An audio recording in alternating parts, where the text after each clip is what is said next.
বন্ধুরা, কেমন আছো সবাই? আশা করি সবাই ভালো আছো। আমি আনাস খন্দকার বরাবরের মতো এবার নতুন একটা ভিডিও নিয়ে চলে এসেছি। আর আজকের টপিকটা বলার আগে আমার না একটা মজার একটা গান মনে হলো। সেটা হলো, বিদ্যালয় মোদের বিদ্যালয়, বিদ্যালয় মোদের বিদ্যালয়, যেখানে সভ্যতারই ফুল ফুটানো হয়। তো বাই দ্য ওয়ে, এই গানটা অনেকেই হয়তো শুনেছেন, আর এটা একটা সুন্দর গান। তো আমি যেটুকু বললাম, তোমরা যদি এটা ইউটিউবে সার্চ দাও তাহলে পাবা। তো আজকের টপিক হলো বিদ্যালয় এবং বিশ্ববিদ্যালয়। তো এই এবার বিদ্যালয় ও বিশ্ববিদ্যালয়। সকাল হলে তোমাকে স্কুলে যেতে হয়, কেউ যায় মাদ্রাসায়।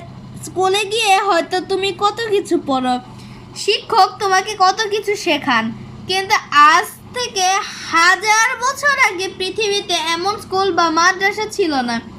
তখনকার শিশুরা পড়াশোনা করতো না। নবীজি সাল্লাল্লাহু আলাইহি সাল্লাম মদিনার মসজিদে শিশুদের শিক্ষার ব্যবস্থা করেন। আমাদের নবীজি মদিনার প্রথম মসজিদে পাঠশালা চালু করেন।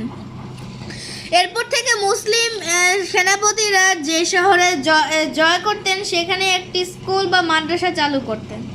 মদিনা, বাগদাদ, দামেস্ক, বসরা, কুফা সব শহরে তারা স্কুল ও মাদ্রাসা প্রতিষ্ঠা করেন। বাড়তে থাকে স্কুলের সংখ্যা, উন্নত হয় শিক্ষার মান, ধরন, পদ্ধতি। তুমি কি জানো বিশ্বের প্রথম একাডেমিক স্কুলের নাম কি? নিজামিয়া স্কুল। বাগদাদে উজির নিজামুল মুলকের নামে অনুসারে প্রতিষ্ঠিত হয়েছিল বিশ্বের প্রথম প্রাতিষ্ঠানিক স্কুল। স্কুলের পড়াশোনা শেষ করে আরও পড়াশোনা করার জন্য কলেজ বা বিশ্ববিদ্যালয়ে ভর্তি হতে হয়।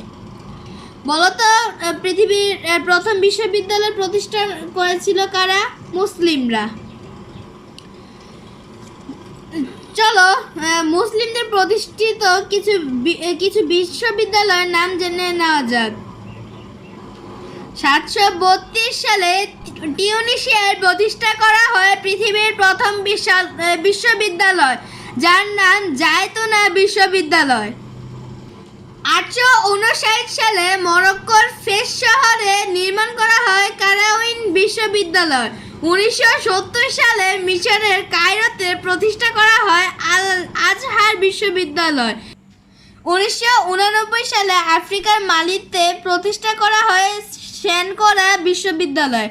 1066 সালে ইরাকের বাগদাদ শহরে প্রতিষ্ঠা করা হয় নিজামিয়া বিশ্ববিদ্যালয়।